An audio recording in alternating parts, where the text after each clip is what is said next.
After that, excuse me, the whole step down. So here's the guitar.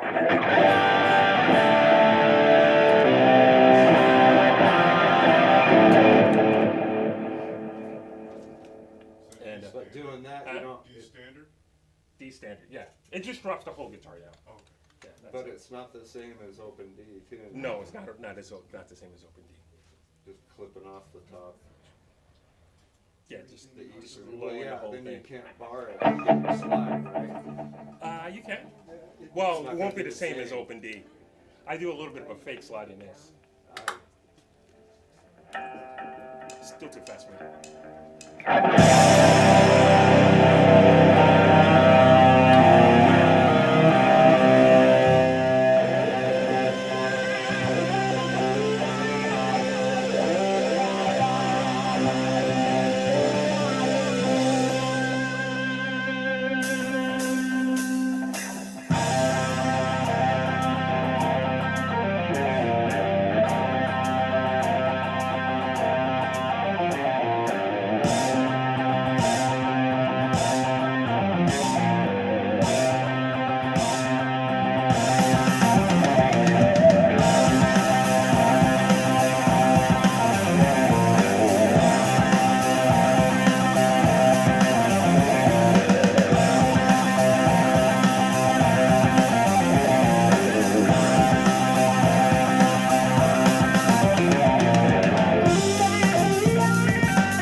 So that, so I drop it down.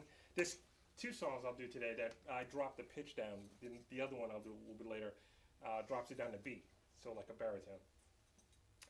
The thing about that is when I did the record, both the records, I used, well, the first record I used a guitar that was tuned down to D, or a D neck guitar. So I'm used to playing this stuff in a different spot. It looks the same, it feels the same, but it's just tuned different. but I did the solo in standard, like a standard guitar. So when I do it this way, I'm playing, and the guitar feels like it's in the key of C.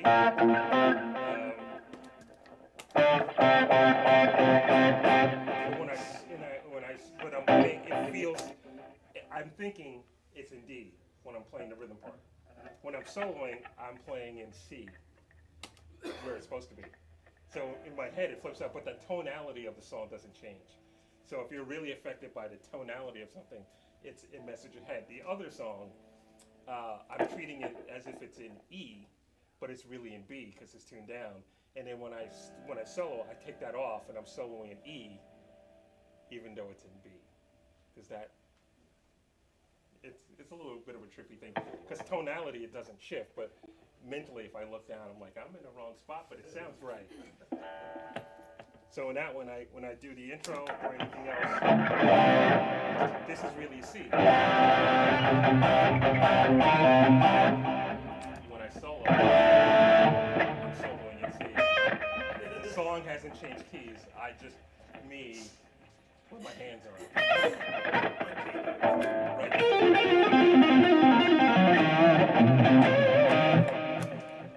In all those older songs, you reprogrammed the bass lines, or did you redo the bass lines? Yeah, so track-wise, I've been doing guitar clinics and stuff like that. I didn't always play, I played with a band, I had trio, set trio for a while, and I also traveled with a trio, which is interesting.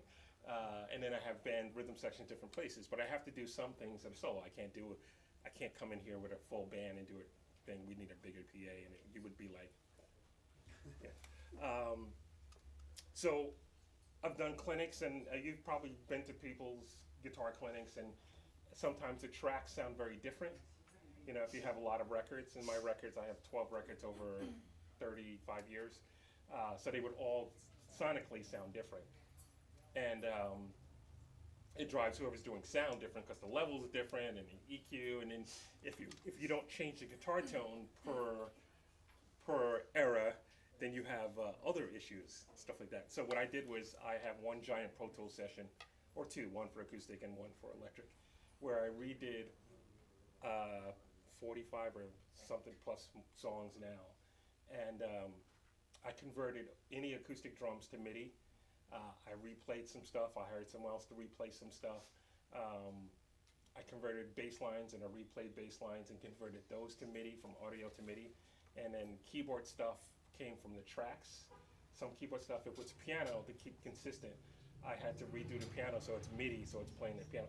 The benefit is that I can change the drum kit as if I'm changing from one song, it changes for all the songs. I just have to rebounce them and reload them in here. So I can play with a drum kit that sounds like it's in a big place and change the bass sound and stuff like that. I can also make it tight for like a more of a rehearsal kind of thing. I just can't carry all of that in one box. But when I have my iPad, I can say, oh, I want to play with this. And I also have different versions just to keep me on my toes.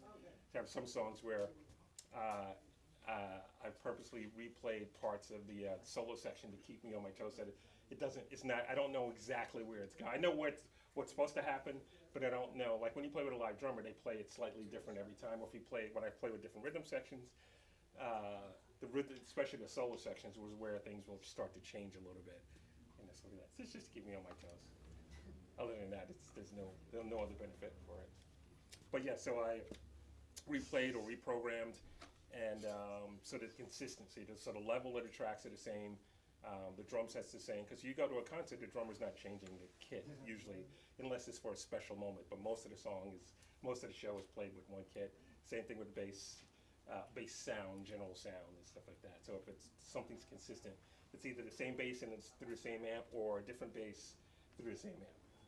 Rarely is it the same. Maybe the Edge from U2 changes his entire rig per song, but I can't do it. I tried to. I used to have presets that were like, this is my rig from 1990, from 89 to 90, 90 to 95, and then 97 through 2004, I used a completely different, like pedal boards and two small amps, and started doing stuff. But I have one rig now that the concept. And all my backup, like the FM9, FM3, Aspect 3, I have the VP4 is a little different because it's meant to go through tube amps. I have a couple other modelers, the New X stuff. They're as close to, all of them are as close to the same sound as I can get. So it doesn't drive me nuts. What else? Yes? So, I've been playing for a while, but I've only played at home, so I'm not Okay. really that good. But my question is, I think one of the things to do is to start playing with others. Yes. So, Don't do what I'm should I- doing. Play with other sorry. people. Don't do what I'm doing right now. Play with other people. Right. So what would you recommend I work on to get ready to play with other people? What kind of music do you play normally? I like rock and blues. I like Okay. Zeppelin and Pink Floyd. And, Oh, cool. you know, The first thing is, especially in this city, because I remember I used to come here and I would go to open mic blues jams. Go to the blues jams. Sometimes they're a little political, so it's like who you know and plays like that. But just sign up and play. Just go up and play some songs. So what, prepare a song or two to play? Well, in that that's the funny thing. situation, When you're going to or play, with others. when you're going to play with other people, I it's, see. it's going to be a majority of what people want to do. But most blues stuff is 1/4/5 or a variation of that.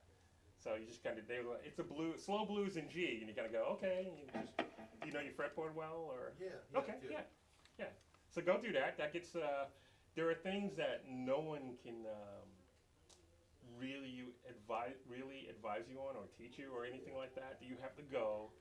You have to plug in and go. All right, what did I just experience? That was Well, I bizarre. know the fretboard well, but I don't know how to tie together scales and chords that well. Though. Well, if you're doing a blues thing, you can, there's lots of ways to do it.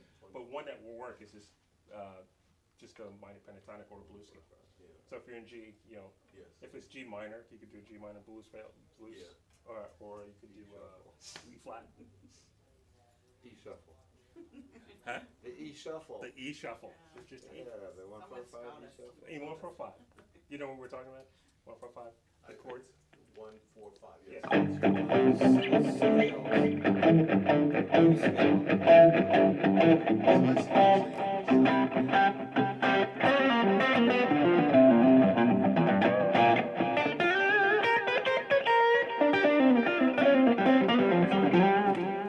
When you get to know, if you go back to the same ones and you get to know it well, you'll have an idea of what they're going to do, and you can actually work on stuff Yeah. a little bit ahead of time.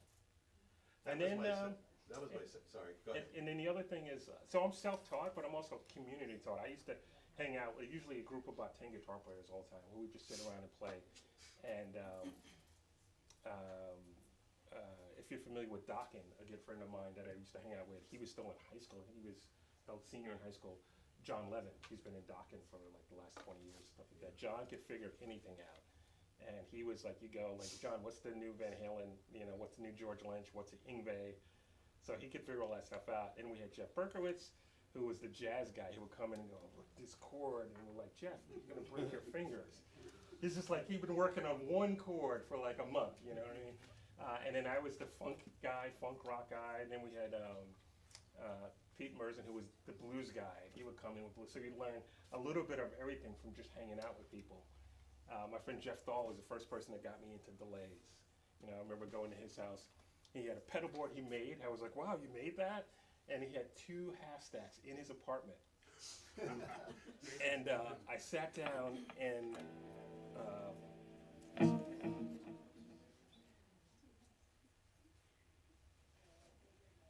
I sat down right in the middle and I heard something like, and I was like, what is that? So Jeff was a student of Steve Stevens. Steve Stevens was the local guitar hero. And Steve got him at delays and like dotted anything.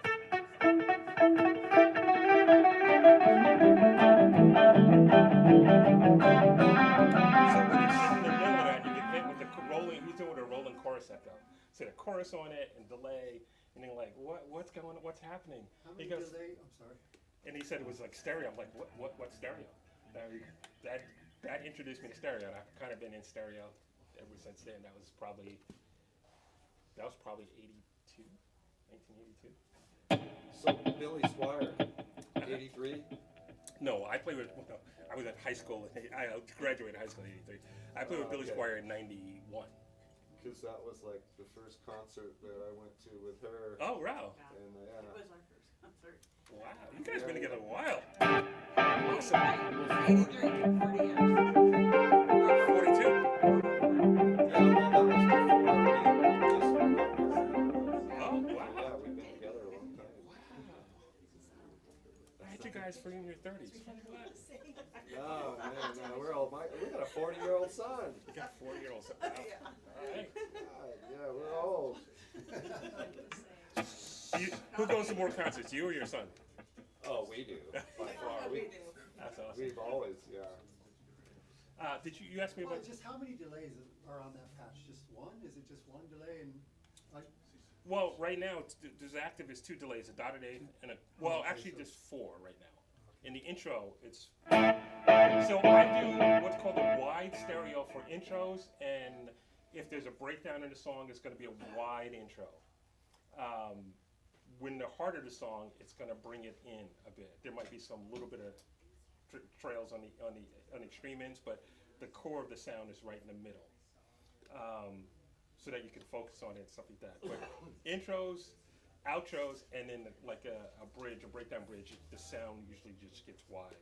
So this has 2 delays, but or 2 delay blocks, and 4 different delay times, and 2 are going into the other. So dotted eighth, quarter are going into another one that's probably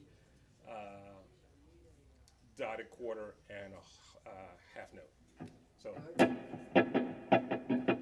see how it speeds up? yeah, That's the original, and here's the going into there.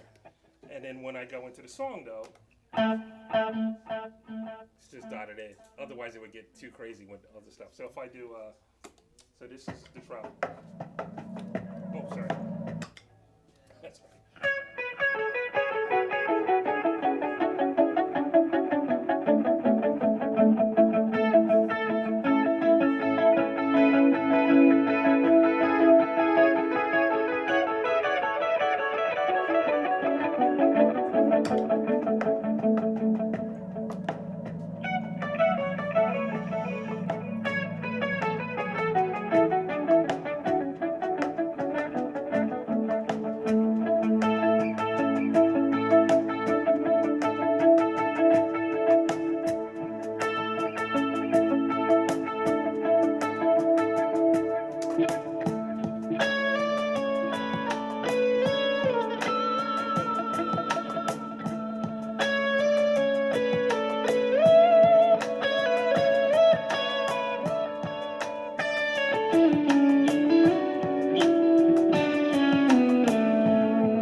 question. Did I answer your question before? Yeah. All of it? Okay. Yes. Cool.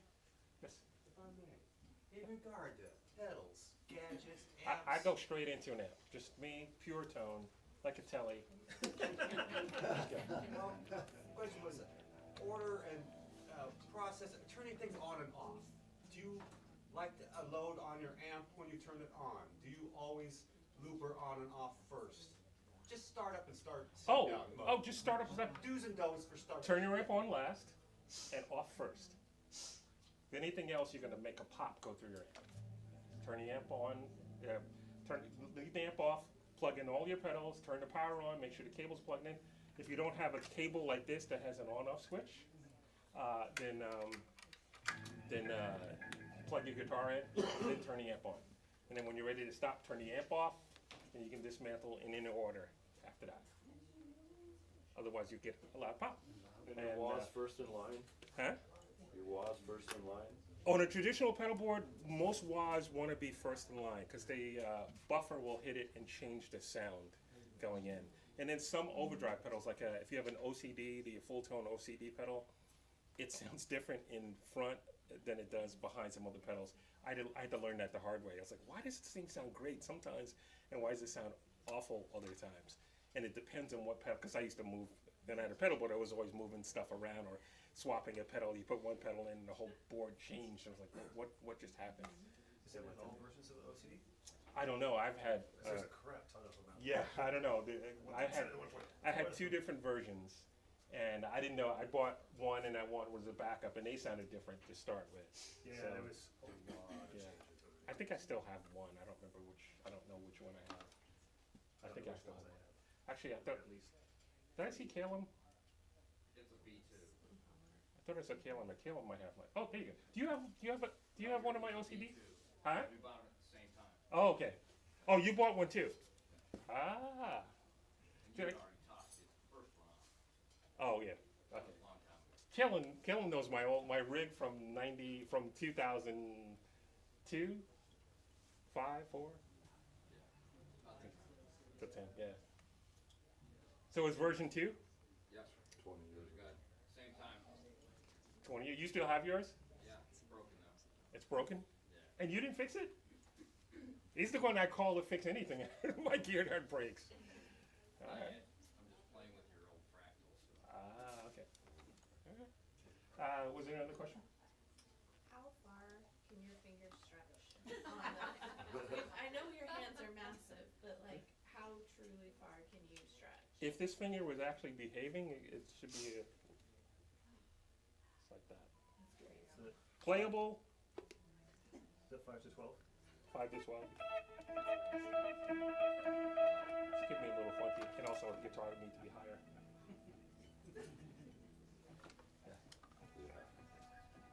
Yes. Yeah, could you talk a little bit about your songwriting process and how, if you have like a formula, or do you just go by feel, by ear? Do you start with the chorus and then everything else comes after that? Or? So are you talking about me as an instrumentalist? I am also a producer. I produce a lot of different types of music. Yeah. All right, so as an instrumentalist, I still try and follow a format that, as if it had vocals. So there's an intro, verse, chorus, solo, and then my default is it doesn't go back to anything after the solo or goes into the chorus melody. I tend not to have pre-choruses in my instrumental stuff, but I try to insist upon them when I produce a singer-songwriter. I have, just because I grew up on pop music and I studied songwriting on my own as far as production and stuff like that, I sometimes have to stop myself from starting there first. I always feel it's better to go with your gut first and then clean it up. Because if you go with a formula, it doesn't usually make things interesting. But if you go with your gut, you go, all right, this is cool. How do I turn this into something? And then when I get stuck, I still follow my gut. When I get stuck, I go back to the voice of reasoning or what's tried and true. I'll go and that's with anything. I'll go, I need another chord here. I don't know what the chord is. I go back to like any kind of theory lessons that I've ever had. It's like, oh, you could do this, you could do this, you could do this, you could do this. And then you try one, you go, all right, that one works. now where does that take me? Whereas if I start with a theory kind of thing, then it's like, all right, this is cool, but it doesn't do anything to me. Got it. Awesome. Thank you. Sure. Good question, though. I actually have one question. Sure. So just to expand on that, when you are writing maybe leads on a song as an instrumentalist, what's your go-to for adding tension and relief to it? Do you like to do like E harmonic minor back into like maybe like a mixolydian or something, or like a lydian or nothing? I got to go with the gut, and then Okay, when I listen back, I kind of go, yeah, that was interesting. And I steer in a way. Yeah. I tend to play major scales, minor pentatonics, major pentatonics. Okay. Occasionally I do something different. I have a song from my first record called Political Rain, and I used to do it, and I knew it uses what I call tonal centers, which I guess is a proper term. But this is before I knew as much theory as I know now. And I did it at a guitar clinic at Berklee School of Music, and John Finn was the instructor. And we at full band, we did 2 songs, and then we did that song. And he goes, all right, we're gonna analyze this song. I'm like, I have more songs to do. Wait, what? And they ripped apart the solo and described what I was doing. I go, what? I'm doing what? Oh, okay. And oddly enough, years later, I did a run of shows opening for Eric Johnson, and I remember one of the shows I closed with Political Rain, and and I'm trying to get off. It went really well. I'm trying to get off the stage, get my stuff out of the way, because Eric is one of my favorite guitar players, and I don't want to be blocking or delaying the show. And I go to move my rig, and his tech comes and goes, I'll get it. Eric wants to see you. I'm like, oh, I got fired on the first. What? And so he takes my rig, takes my guitar. I go up, and Eric's sitting in the room with a low practice sampling guy, and he goes, man, that was beautiful. I'm like, oh, thank you. He goes, I love what you're doing, and you're doing this, and you're doing, and he's describing all this stuff. I'm like, I played A minor G F. He goes, yeah, but you're playing this, and he's adding all these tonal things to the chorus. I'm like, I played A minor G F. And he did the same thing they did at Berklee. And I was like, all right, I kind of get it. And now I have a better understanding of what I was doing. Yeah. But for me, it was just about moving the tonal center. Awesome. In fact, let me play that. Thank you. It's my favorite. I think I can play it now. One of my favorite songs to play live. Like I said, the song's called Political Rain. It has nothing to do with any kind of political situation in the last 35 years. It actually has to do with New York City in 88, 89. I bought a bunch of brand new garbage trucks. I think many of you know this. And that cost $110,000 a piece. And someone, as in New York fashion, stole 14 of them from Manhattan. So 14. Manhattan's an island, 12 miles long by 6 miles wide. So you're thinking, and you got to go over a bridge or through a tunnel to get a city-owned vehicle off, and it's not that easy to get a city-owned vehicle back then. Now I guess they have easy passes. And so you think that they're hidden somewhere on the island, or maybe they tried to put them on a barge and get them off. But they found quite a few of them in neighboring states and cities, and not just in the private sector. So I always go, all right, so there was a small town, and they're having a meeting, and the head of sanitation goes, excuse me, Mr. Mayor, we need new garbage trucks. And the mayor goes, no, they're $100 grand, we can't do it. And someone goes, I know a guy. I know a guy. Don't pay $100 grand. 30 grand cash tonight under a bridge. So I mean, that's the only thing that goes to my head. It's like, why does a city buy stolen garbage trucks? You know. The mob. This is witness protection state. I lived in Albuquerque. I know where they send people. So again, this is from my first record, so it's a little faster than I would probably do it now. But I do love this song. And he uses dotted eighth. So a lot of times when I do dotted eighth, unlike the last song I did where it's bouncing back and forth, this is where it needs to be focused, so it's mono. The delay is mono. So it's same level, same delays coming out of both sides. So the edge, actually, a lot of times people do like we'll try and do what the edge does, which is a dotted eighth and a quarter note. But like I had it before, but they're using 2 separate delays, not going into each other. And most of the edge stuff is a dotted eighth going into a quarter note. So and they're both mono. and it gets it to bounce in different ways.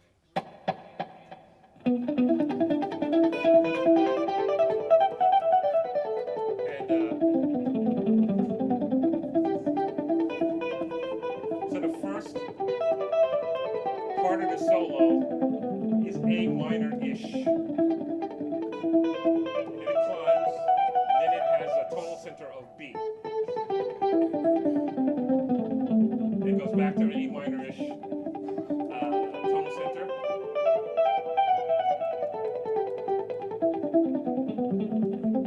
Then it goes back into an E minor-ish tonal center. Which is interesting because I use an F sharp a lot, and it should be F. Chords are A minor G F.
I have someone did a whole collage art thing with the actual newspaper article and then a painting and framed it for me. It's about the little parade in the garbage trucks.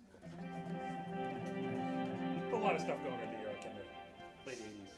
What do you have, some organ effects in there, or? Organ effects? This do sounds not. like an organ. Except for the last part. Yeah, especially the left. Even just then while you were talking, I could still. Oh, so I have at the end, it does a little, I call it sparkles. So if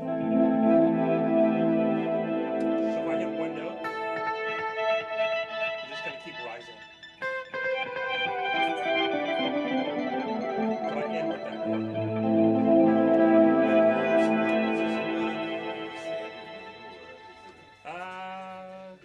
Some kind of It's in that box. world of, praise and worship, it's shimmer, right? A little bit of well, a shimmer. shimmer is a reverb and octave. Reverb and octave. There's, Dave Coulthard from formerly of Pigtronics. Yeah. Has a delay patch for the evolution called Angel Farts, where he just. Angel farts? Angel Farts. Yeah, It just keeps going up. I'm not going to call it angel farts. But it was basically. Dave, why would you call it? I know Dave. Why would you call it angel farts? But, it's not like a, what do you got? Oh. It's not something that's just in the, you have to program it. One of the cool things and one of the downsides, I guess, for some people about the fractal world is you can do anything if you have an idea how to do it. Or what you want, for sure. So I, having messed with effects since forever, have had started with all the stuff, recreating the stuff that I used to do, which I had no problem doing, and then seeing where the imagination goes. Dave, do you have any? Do you have any water? Yeah, yeah. I have a glass. Sure. Thanks.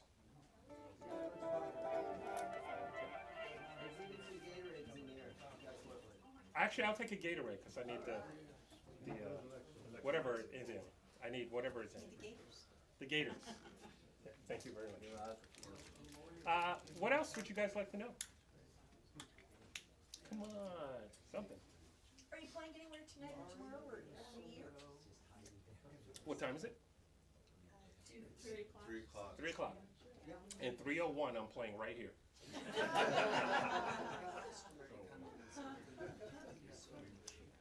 I do not have any shows, but the prospects of the next time being here, being an official show, are high. I'll sell merch for you again. I'll sell merch for you again. She'll sell merch for you I'll again. sell merch for you okay. again. All right. Lori, Stephanie, Lori. I'm his official merch. Oh, okay. Steffi is also known as the yo-yo lady or yo-yo No, girl? yo-yo chick. Yo-yo chick.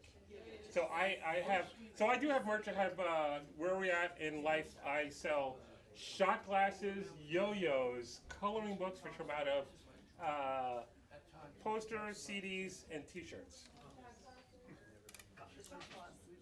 Oh, you have a shot glass, yeah. But you guys were in Seattle. Do you guys know each other? No? Concerts? No? Seattle, Yeah. Yeah, I was there a long time. Kingdom. Oh, South Dakota way. Java Jive. Dawson's. I was a photographer at the time, did a lot of stuff in the newspapers. Oh, right on. Yeah, David. Okay. Yeah, it was a She's a printer. She's a printer. You're a printer? No, I'm not anymore. I started in printing and then I went to advertising. people at the end, and it was kind of cool. There is another seat up I there. wish I went into more the music end. I went to groceries. That's where I'm still at. Groceries. Groceries, yeah. Sure. I'm gonna raise it just a hair so I can get a little bit of feedback. So I'll play a couple of songs. You guys think of some questions. You can stop me too in between songs if you want. If you Was have that questions. Charlie and Jeff on your last one?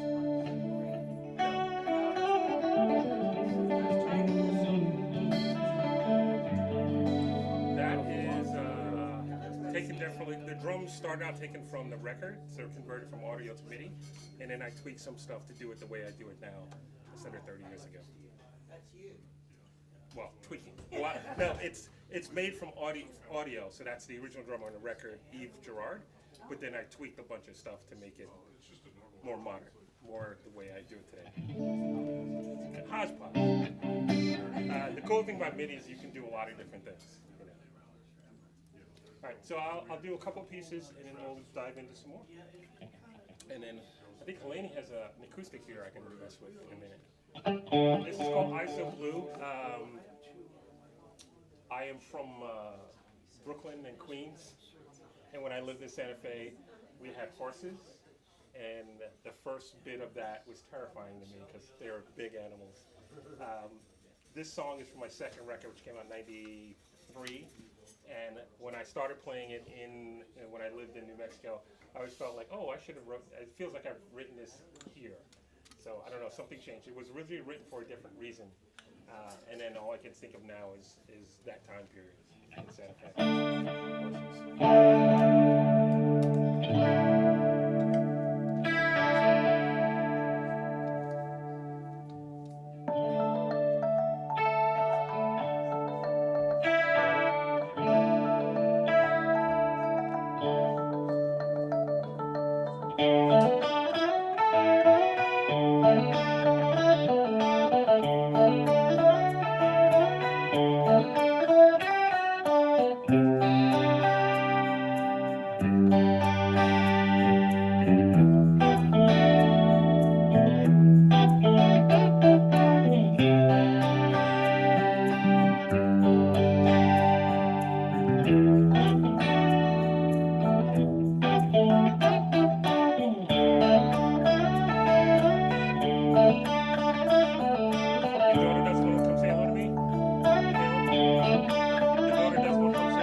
This is called Insatiable.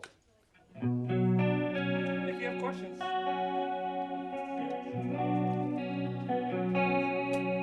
What's the song about?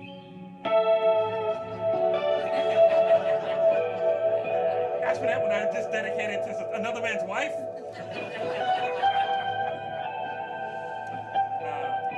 She likes the song. That's all. Talk about what it's about.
Sometimes I have to remind myself to focus. That's what I was trying to do.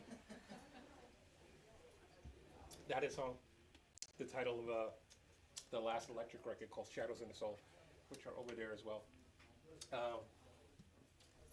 During the dark ages of 2020, I have a lot of friends that were artists that kind of went into hibernation and weren't sure what to do, and they weren't creative, they were worried about this and that. And then I have friends that were artists that just non-stop created. I was producing 2 singer-songwriters. One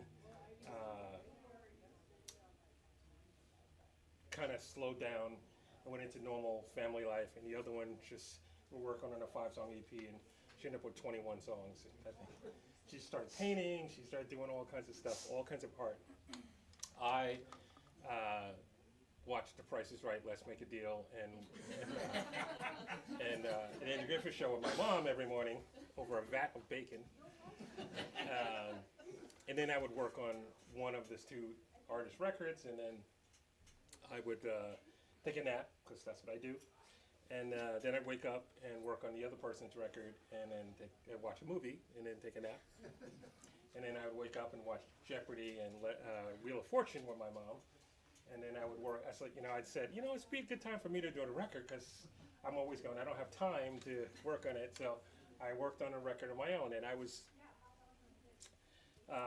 since my 3rd record, which is Escape, which is all acoustic, came out, I tried to put the records are mostly electric, or have been electric, but I try to put 1 or 2 acoustic songs on the records, and I try and make sure they all fit and feel like an album. Remember albums? How they kind of gel together.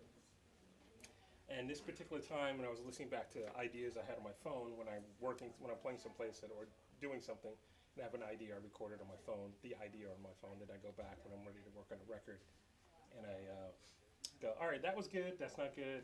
However,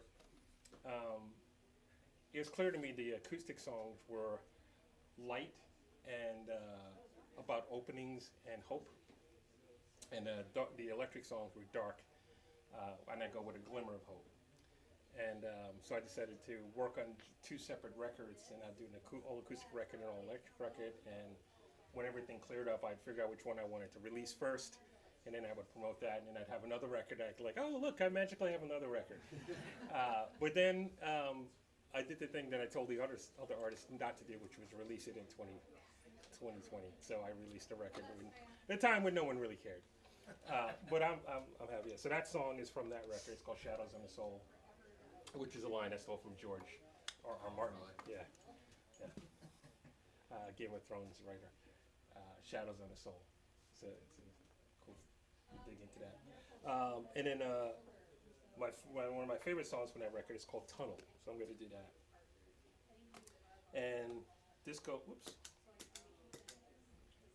back to what I was mentioning earlier about how, like, intros, everything's wide, and in bridges sometimes things are wide, but in the core of the song it comes back in.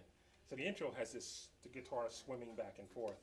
And I know a lot of times people say, or mix engineers will say, in a venue you don't want it to be that big because you want people on this side to be able to hear everything that's on that side. I don't. I want the people on this side to go, what's going on over there? And the people on this side go, what's going on over there? And then at some point, like, everything comes back. I like it to get wide and then come back in. So this is Tonal, and the middle has it swimming back and forth, and that's just a panner.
All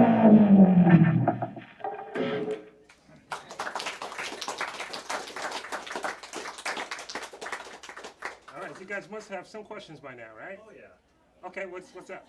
The top right pedal on your left pedal board has an interesting name on it that I've not seen on the pedal before. A friend of mine made that for me, Okay. and This is Larry Mitchell for those who can't see. yeah. So I don't forget to leave it someplace, I guess. I don't know. I'm looking for something here. Yeah, it's just an in and out box. So I've been making my pedal boards modular, so that I have a backup one of these, and I have the FM3, FM9, and I have a couple other things. But I still need this for the backing tracks if I'm gonna. And when I play with a trio, the keyboard parts aren't here, so keyboard intros. So just that, not the full track and stuff like that.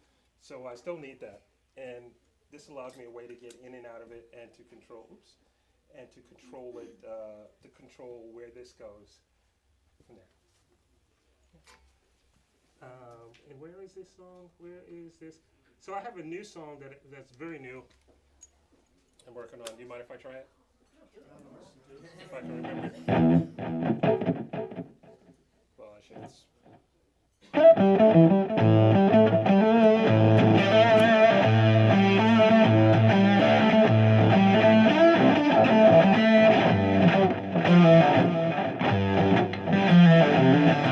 I think I got it.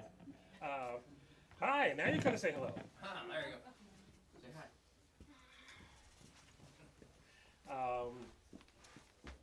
So this uses a lot of fuzz. It could either come out. I don't know. I haven't recorded this yet. I only played it a few times, but my idea is when I get home is to finish it and put it out. But I'm not sure if it's going to be this fuzzy in the beginning, and it uses my theremin preset sound that Matt Pacone made for me. Yeah, I'm not sure. I'm not sure if the fuzz is going to work, but I'm trying it.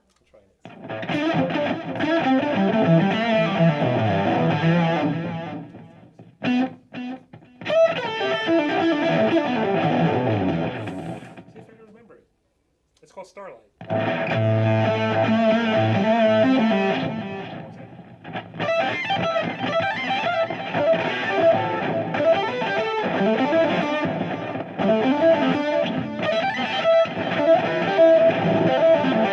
Okay, think so. Maybe.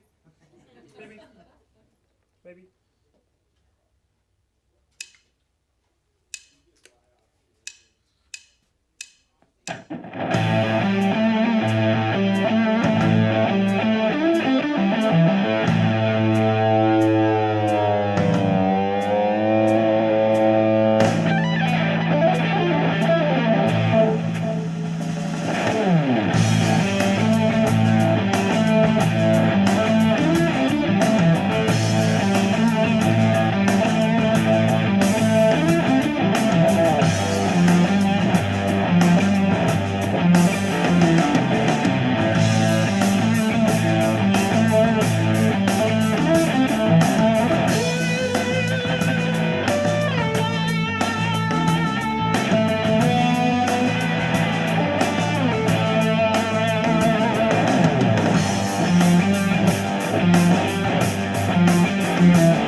I forgot it. I totally forgot I got in there and twisted stuff around. So I can't end on that. I'm going to end on a different song. You want a question first? Huh? You want a question first? Oh, yeah, sure. Did the guitar originally have a humbucker in the bridge position? Yeah, this is a stock. This is my model. This is where it comes right off the shelf. Even with is it a plate around the bridge pickup? Absolute stock. Okay. Yeah. This is comes with DiMaggio area 67s in the neck and the middle, and a DiMaggio Satch Track neck pickup in the bridge. Satch track? Satch Track? Satch track. Yeah, as in Satriani. Yeah. But yeah, this is What brand is it? Nags. Nags is Joe Nags created the private stock program at PRS. Oh, like I can't. K-N-A. Yeah, I have seen that actually before. Okay. Yeah. That's cool. Steve Stevens is has a model as well, and Eric Steckel.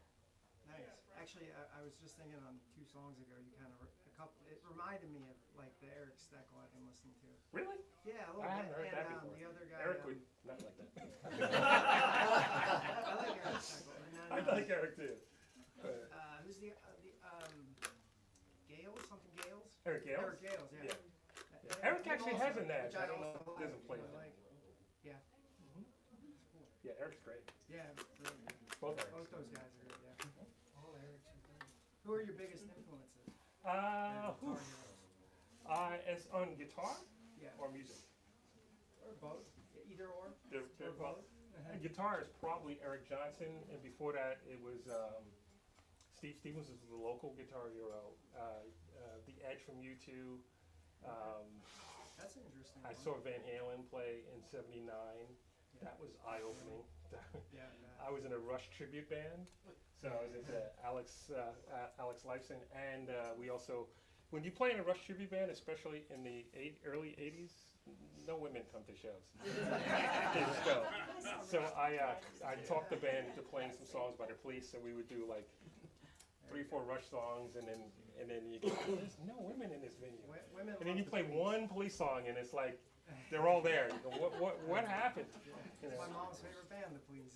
Huh? She's a big Sting fan. My mom. Yeah. That's her favorite band. Yeah. But, yeah. Females always love the Police. That's a different Sting story, but I did get to play in the band for a minute with Stu Copeland, so that was That's awesome. thrilling. And every time he would hit a splash cymbal, I'd be playing and go, oh yeah. It's like he's the first person to ever hit a splash cymbal. He's not, but you know, we'll play stuff.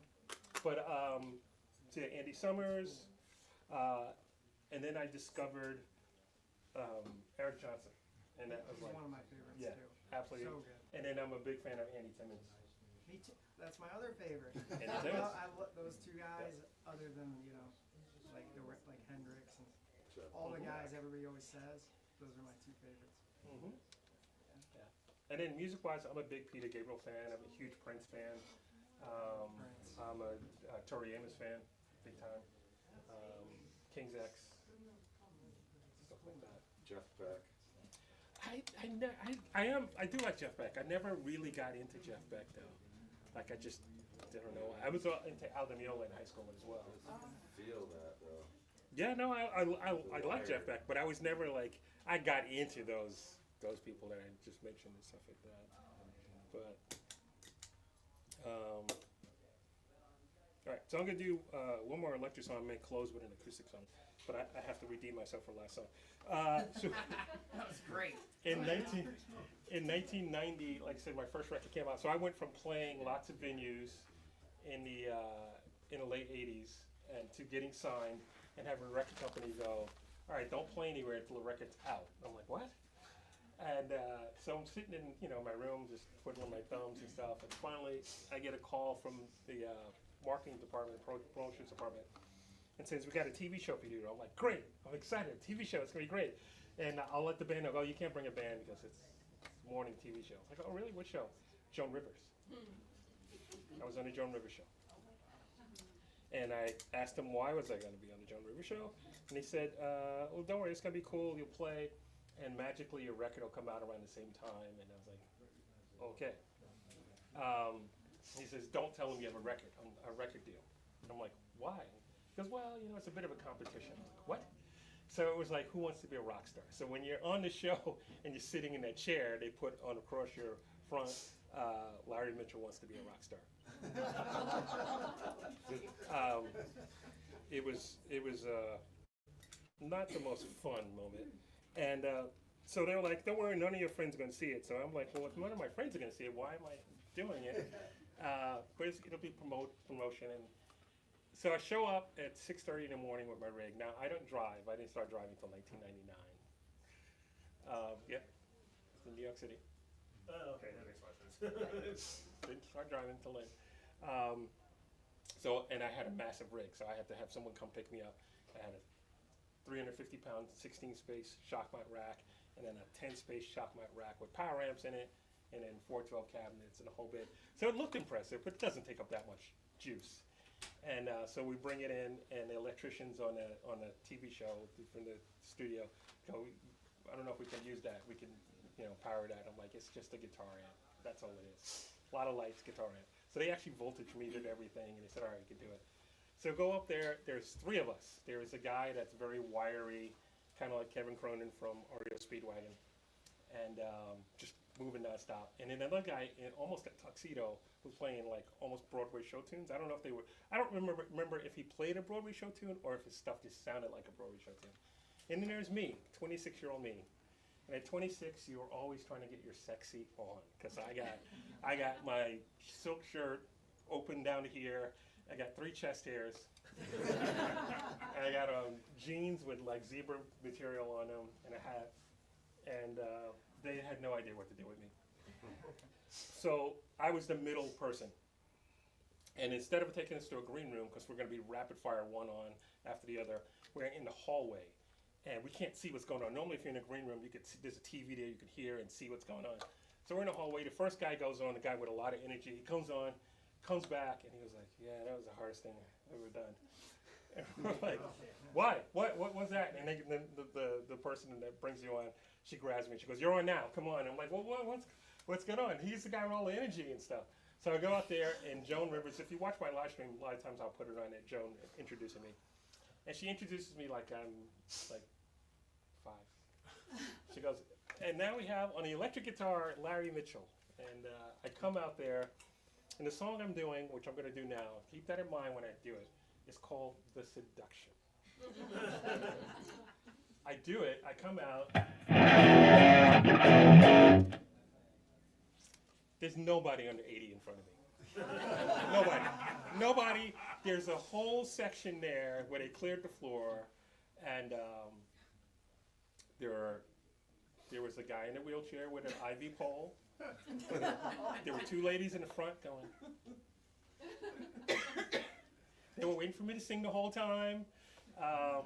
It was very hard because they were just looking at me like, and I'm like,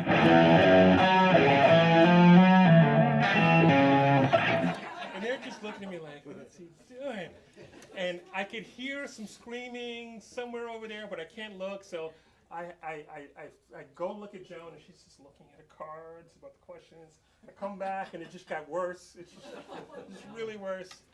And finally, I could hear like there's a bunch of young people over in the front going, "Hey, this is cool."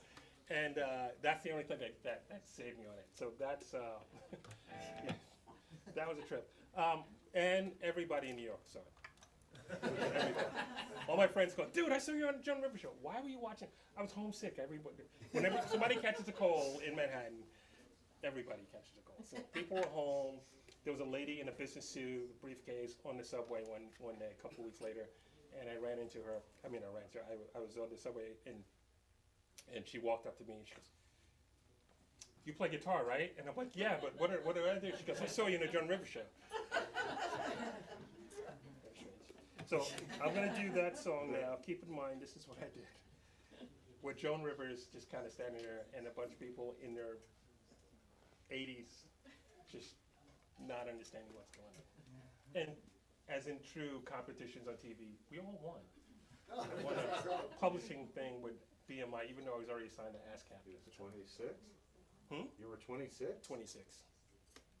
With a record already out. There's a longer story about doing the Lighthouse benefit with Billy Joel and Paul Simon. And Billy introduced me to Paul Simon, and Crystal Talafaro was saying, I think I I've seen you before someplace. I said, oh, really? And her brother came up and said, this is the guy we saw on the Joan Rivers show. And literally, Billy just looked at me and go, why were you on the Joan Rivers show? I said, because the record company made me do it. And he goes, oh, and he just walked away, leaving the most awkward silence I can think of.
Hey, Laney, do you have the guitar? I do. Well, yeah, put it all on there. Thank you guys for coming out. I have some merch there. If you feel inclined, it'd be great. It only helps out. I have T-shirts, CDs, yo-yos, shot glasses, and the posters. So the posters are from what? Lap dances. No. I'll pay for one. For her. Oh, okay. Not for me. Not for All right. That was Billy Squire, right? What? Lap dance. Oh, I don't have a strap for this guitar, do I? Oh, yeah, I do. Do you actually both of it as strap? I don't know Okay. what you want. If only we were in a place that had straps. Oh, yeah, yeah, place that's that has straps. true. That's true. Some of you might have seen me do an ad for Tone with Amp. This is Helene from Tone with Amp. And it's a little box that you put on the back of acoustic guitar, get reverb. You know, I hate effects. You know that. You can tell that I don't use any reverb or delay or anything like that. But occasionally, but is there a strap to this? I think this will work, Larry. Will it? Who's on the guitar? I don't know. This is beyond my... My comprehension? It's beyond my comprehension, too. In a case like this, what I do is go... Yeah. Who knows? You do that too, Dad? I do it to Eric all the time. It doesn't work, make it work. Yeah, back. I don't know if that's long enough, too. Or maybe it's an extension. There's a piece missing on Do you this. want us to, I'm gonna sit. Stool there? That stool, yeah. In the gig bag, is there another little, is there something If you else? can make it work, because I'll walk around with the best thing about that, you can walk Oh, around. shit, please, look. You might be right. He had a chance to Oh, okay, he did mention something. How many of you play acoustic guitar?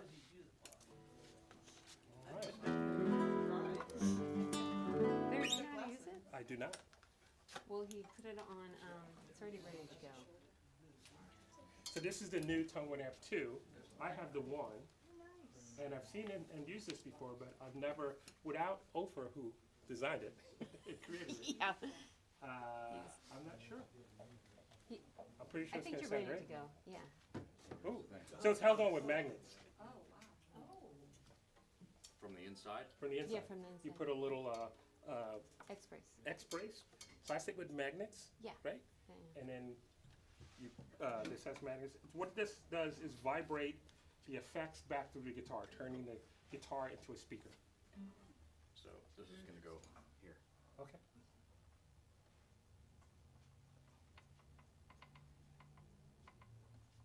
I did this to Calum all through the early I mean, 2000s. Good for you. Yeah. Here you go, Larry, if you want that. Yes.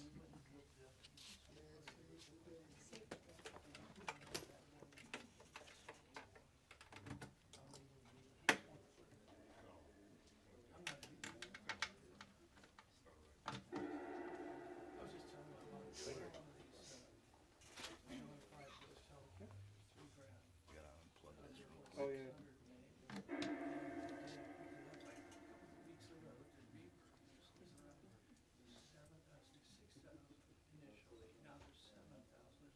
That's tight. Is that too long? Oh, don't be that too long. Is that too long, Larry? No. Do you guys hear the verb? I think he said that's already adjusted, I think, yeah.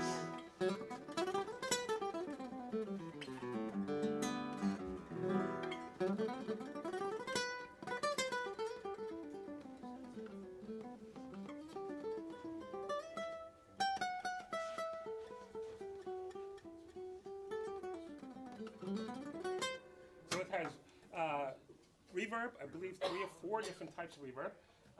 Because it's still in development, so they keep adding things, right? Yeah, the final touches. The final touches. Yes. So I know for sure there's room, hall, and plate. Plate is my favorite. There's chorus and delay and tremolo. I am not sure if I'm going to mess with it. I know the second one might be the effects, Larry. Yeah. I'm just not sure if I. Oh, Now you're on delay. yep.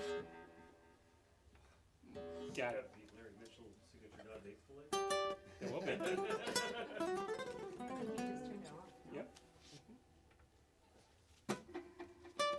It actually has an app, so you don't have to fiddle, but, Yes, I do not have the app set up on my phone there right now. okay. Did we just turn it off? No. I'm just looking at the. Meanwhile, everybody get your ones out for that.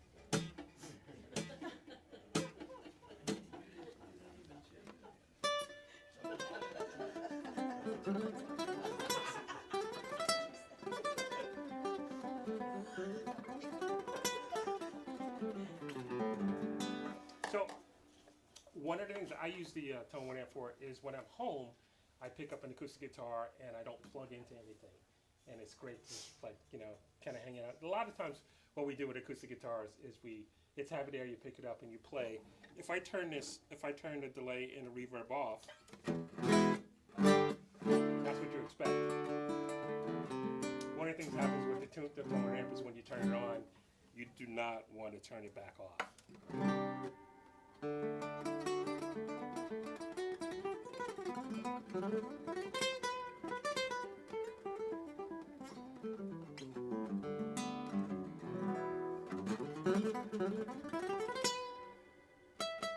Can you hear it?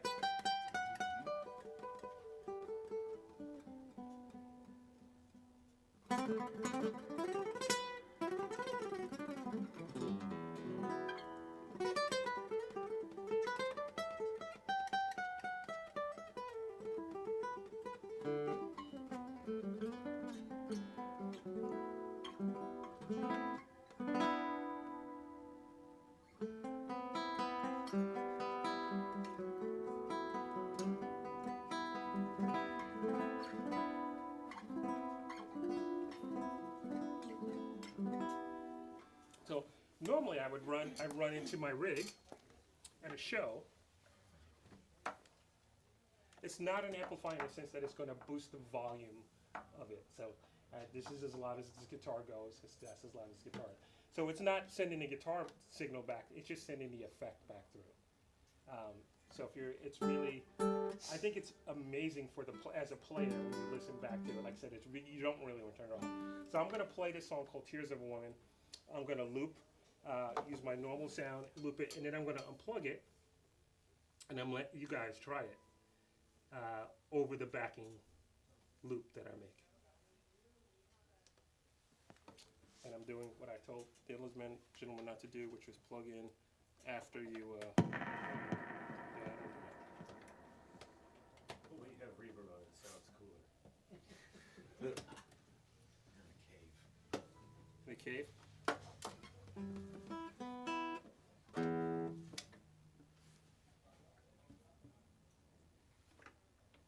I know there's a DIM, Larry.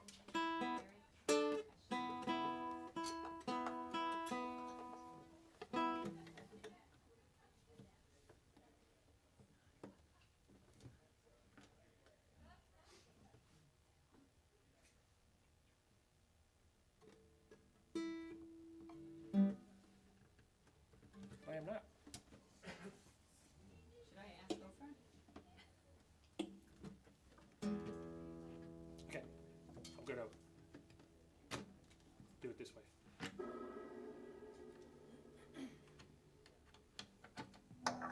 Listen. Listen.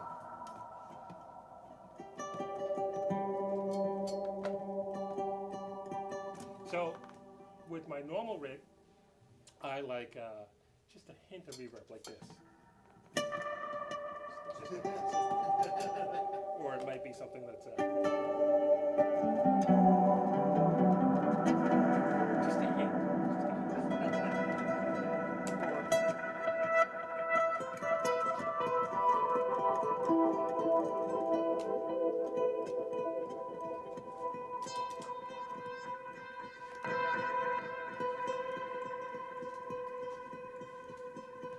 So I'm going to set this loop up, and then I'm going to bring the guitar around and show you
add a pinch of bass.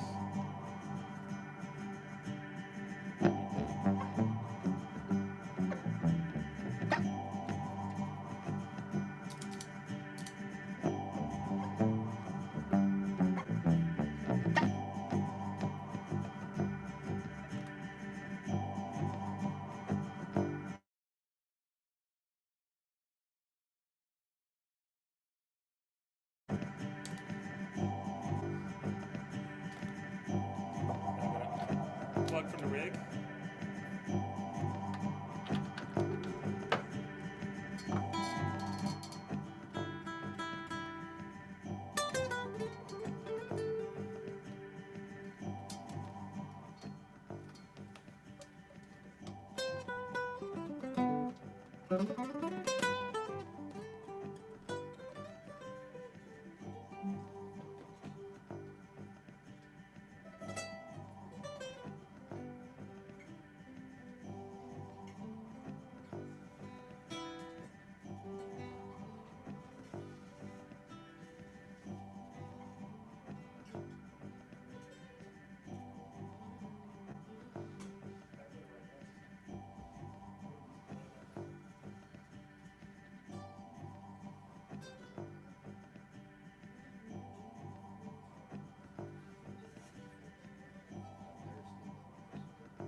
What? No. But I feel like we've done this before. no, I know.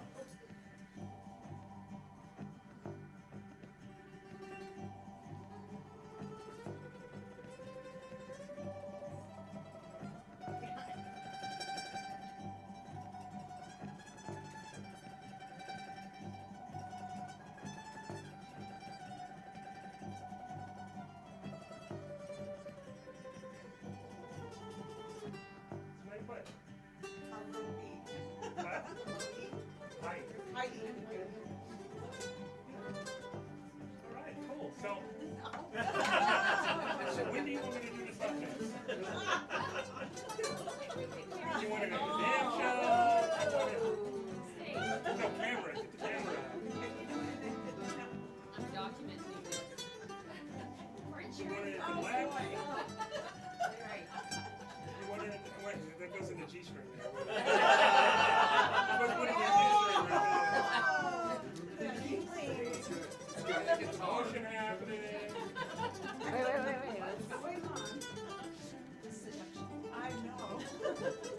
Okay. This We is what happens documented after it. 43 years of marriage, right? 40 years. 40 43 being together. 40 years in May. Yes. That's what happens.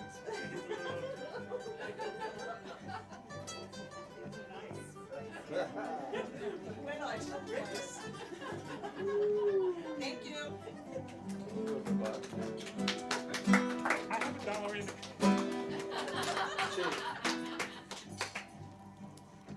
So, I'll get a plug back in. Oh.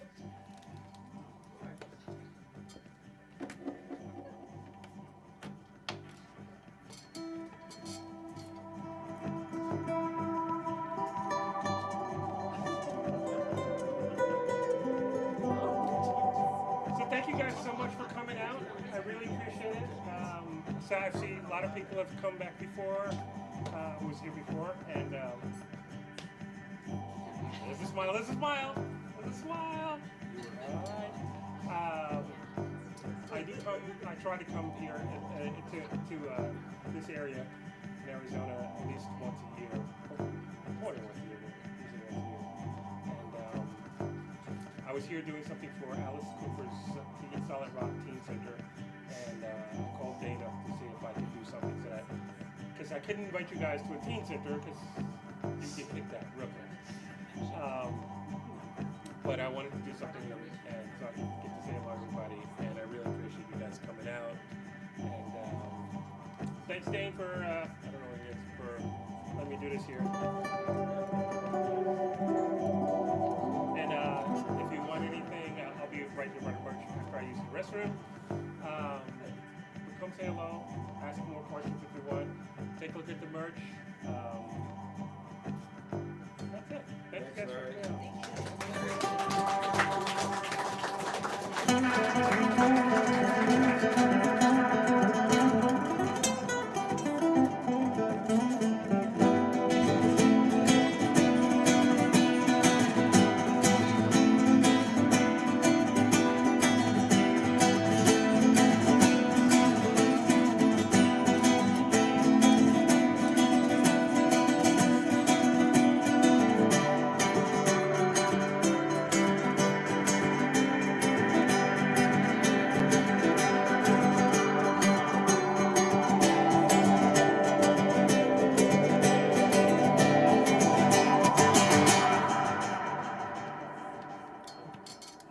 Thank you guys.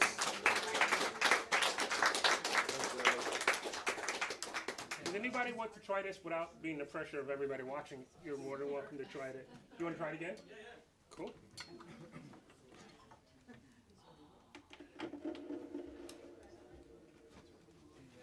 Keeping my dollars on it. Yeah. Have a seat.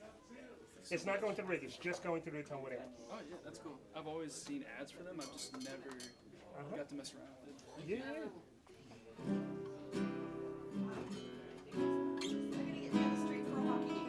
Lori, it's been years. Oh, wait. I can take, do you want me to take it? I didn't get a picture.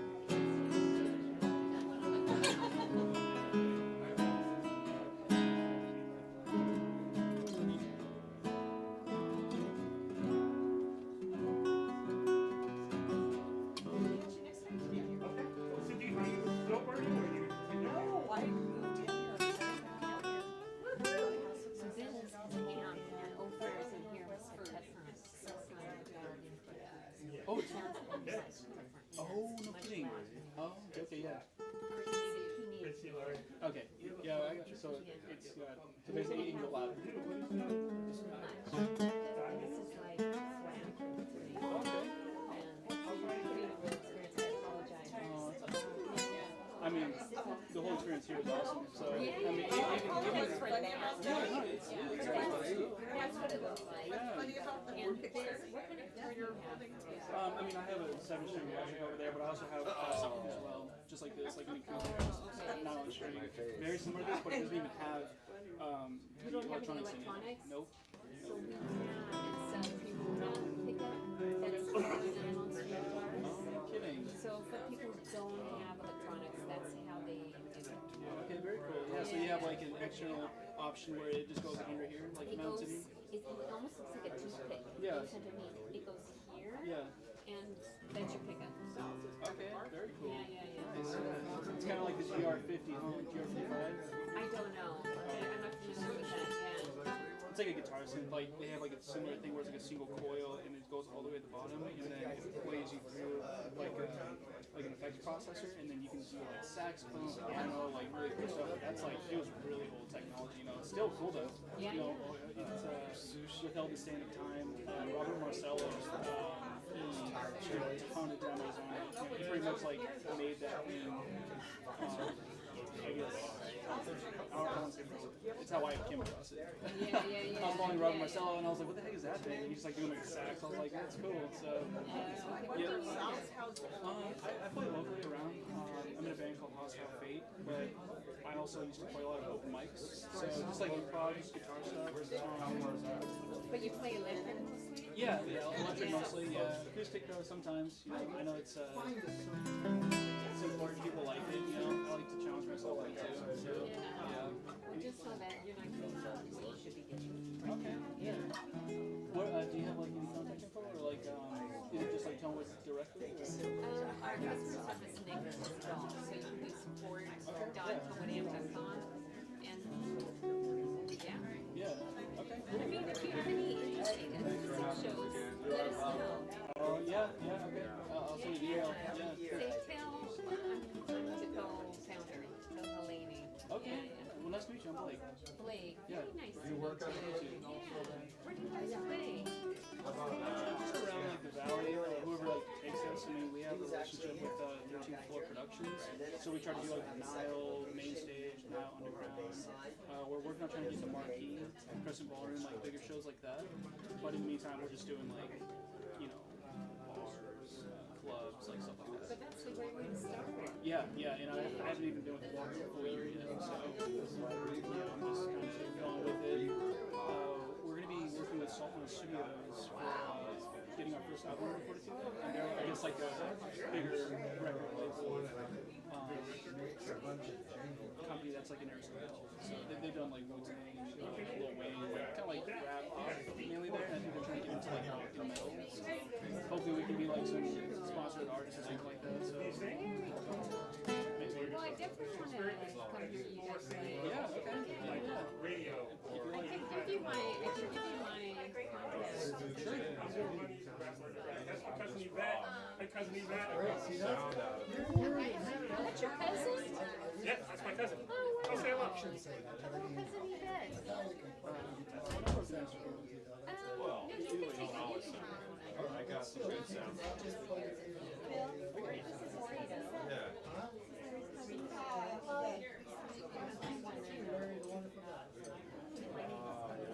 I'm Mark.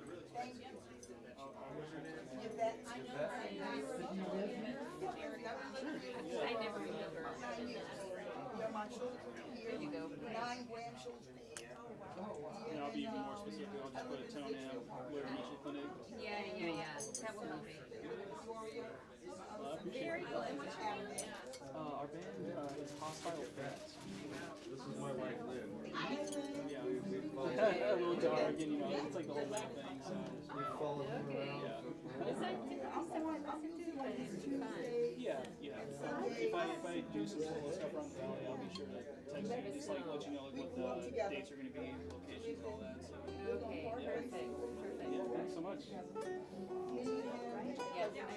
Mark, Wayne, Linda, David, my brother.